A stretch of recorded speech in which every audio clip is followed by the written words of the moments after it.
I have spoken to another person who's based in Japan. His name is Andy Kitkowski. I know Andy, yes. Oh, yep. Yeah, he said he has seen you before. He sees you in convention. Is Dungeons and Dragons getting pretty big in Japan? So that's what's interesting about the Tokyo role-playing space that I have experienced. Is that the expats, so all the foreigners in Japan, in Tokyo anyway, in the role-playing community, I think it's a very small community. From what I've sort of seen, I've met and chatted with a whole bunch of guys. They had a role-playing convention that was organized in April, I think, and they had 50 players attending, which I think is a fairly large turnout, considering that you're looking at English speakers from foreign countries in Tokyo that happen to be role players as well. So that's quite a small spell. Yeah. Anyway, so what was wonderful there was that I was playing with a New Zealander, I was playing with Americans, I was playing with Germans, I was playing with a Danish guy, and we could just role play and we could have fun, and we were role playing Cthulhu, I think, as a matter of fact. Yeah. The Japanese role playing space is huge. And here, obviously in Japan, there's not personal homes don't have a table that will seat 6 people with stuff. That was one of my big challenges when I moved here was I said to my partner, I need a 2-bedroom apartment because the lounge has to fit a table that will sit 6 people. Right. Because I'm coming from South Africa where that is the norm. And we struggled to find a place that can do it. We did eventually. But in Japan, there are lots of gaming stores. And the whole idea is that you meet at a gaming store, you pay like $30 for unlimited time, as many people as you like, for a table. There's the wonderful it's gone out of my head. The dispensing machines that have got drinks and warm coffee, cold coffee, it's got, and those are in all of the gaming stations. So you literally press a button and you've got coffee, you press a button, you've got Coke, that sounds really great. And it's lovely. These fantastic spaces, and they are fully utilized. The gaming is all in Japanese. Right. So now coming up in September is the official Dungeons and Dragons convention of Tokyo. Right. And it seems to be that's a very large convention. It's hosted in one of the Olympic stadiums here in Tokyo. There's pre-registration, which I think is already closed. It sort of started in early June for GMs and then July for players, I think. So it's a very well-organized event. And I got hold of them and I said, hello, do you run any of it in English? Because the website that they've got is all in Japanese, the flyers are all in Japanese. And they came back to me and they said, look, they actually don't, because it's, one table of 6 people versus several thousand people. Right. So I absolutely understand. So I said, okay, well, this is the channel I run and that sort of thing, because I have to be aware that having the YouTube channel gives you a certain amount of legitimacy. Right. Which is great, right? So I said, well, this is a situation. I might be able to get some people together. Can you facilitate? So very luckily, the organizer happens to be a fan of the channel. Okay. So he went, oh, absolutely. So he actually went and he reprogrammed their website into English. Right. So we could submit our applications to participate. And so I then put together a website, a Facebook group for expats to go and join. So, so that's the long and convoluted part. Andy Kitkowski, though, he's converted Japanese role-playing systems into English. So he's really the master here. I'm just the interloper going, hey, I want to play games. How do I organize tables, right? I remember Andy said something about, what's it called? Dungeons and Dragons, Pathfinder, and their local brand of role-playing game, Sword World. They are released in a short period of time, in around 1 year period of time.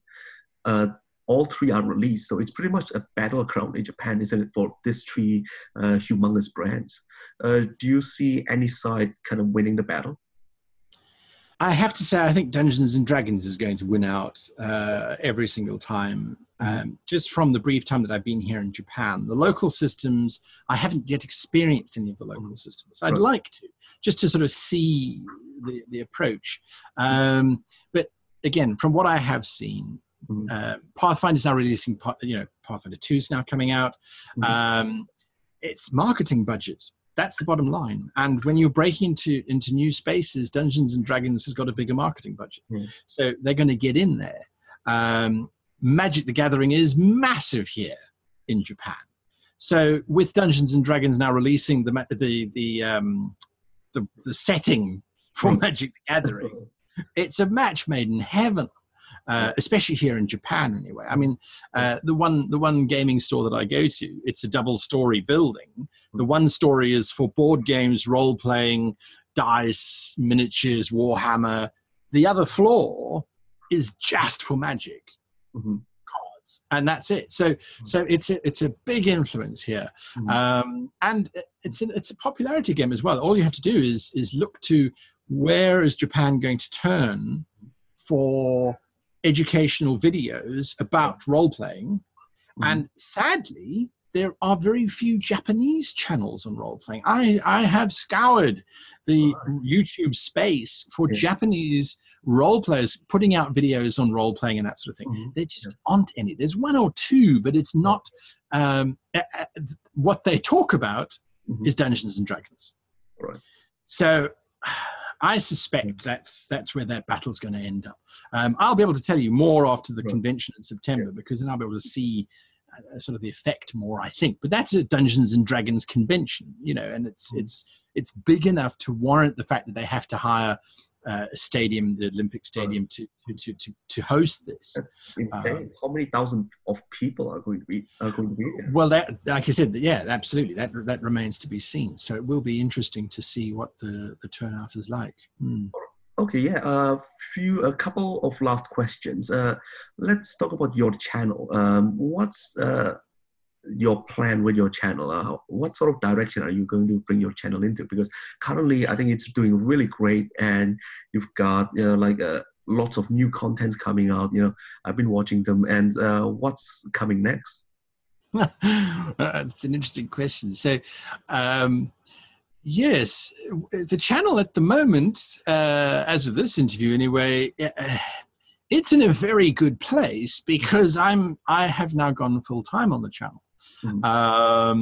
That's not to say that the channel can financially sustain me. It's just me kind of giving up on planet Earth. I've had enough. So I'm just going to focus on the channel. Literally, that's what I'm doing. I'm focusing on the channel. So yes, we are aware, the channel has been growing. It's been growing steadily. Almost regardless of what we did, really. For a long time, we were just producing 2 videos a week.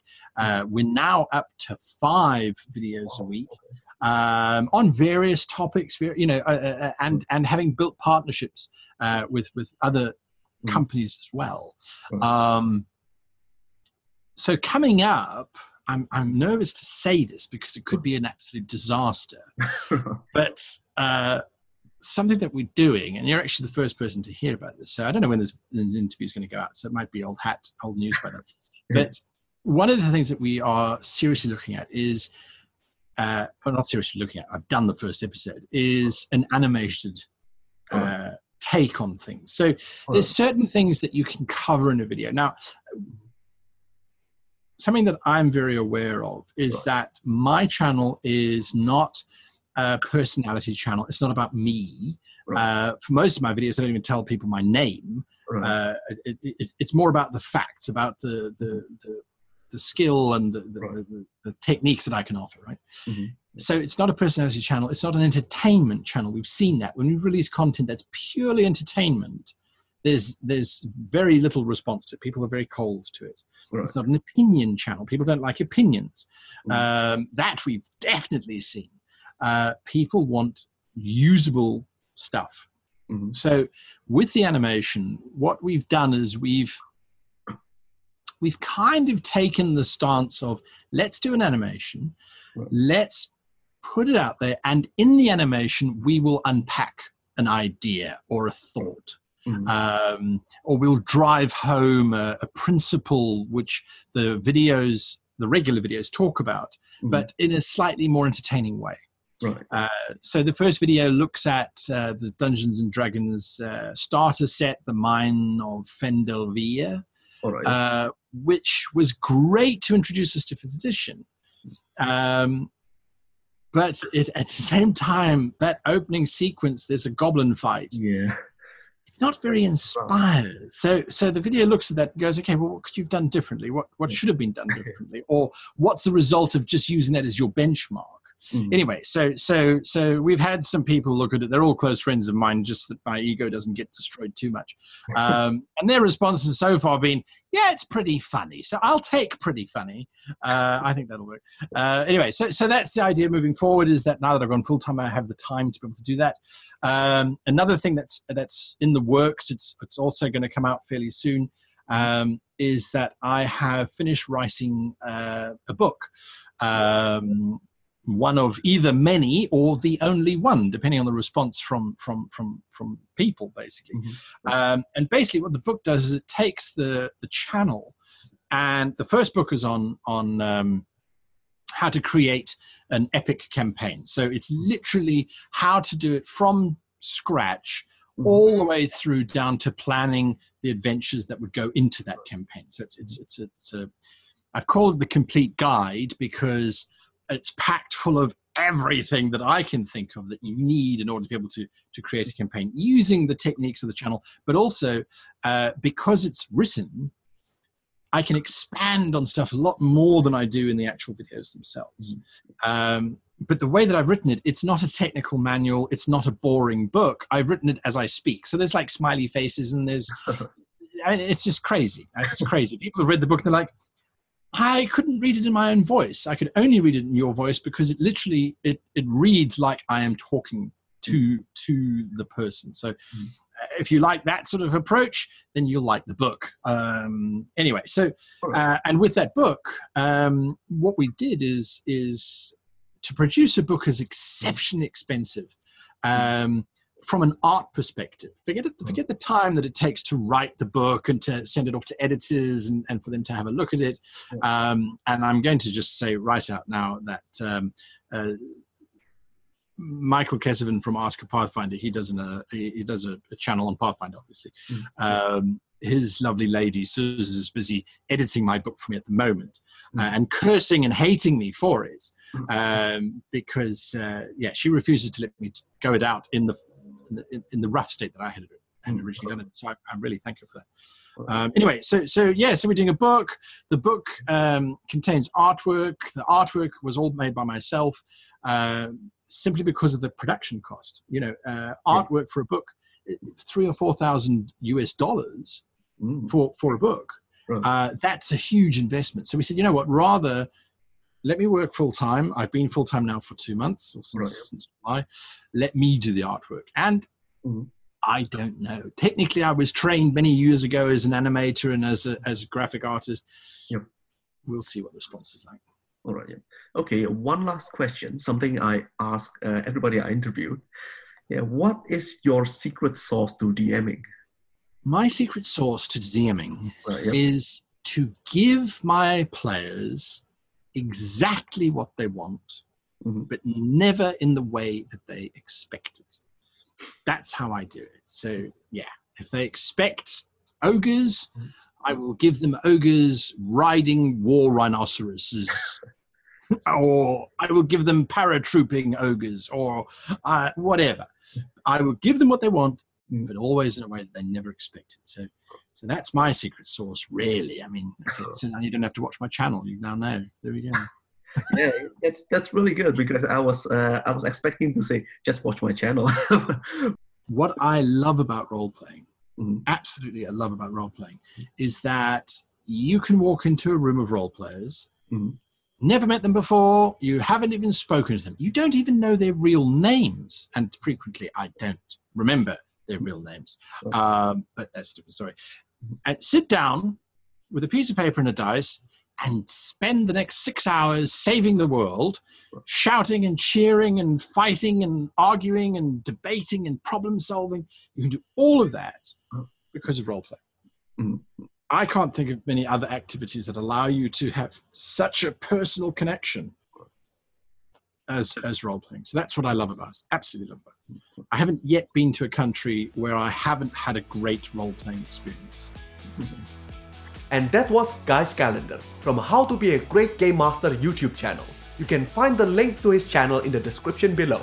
Before I end the video, let me give thanks to my Patreon supporters for supporting this series. If you like what I'm doing, consider joining Patreon so that you can also ask questions to our future interviewee. Subscribe to the channel and remember to click on future videos so that you can open the world map as we explore tabletop RPG cultures from all around the world. CJ, over and out.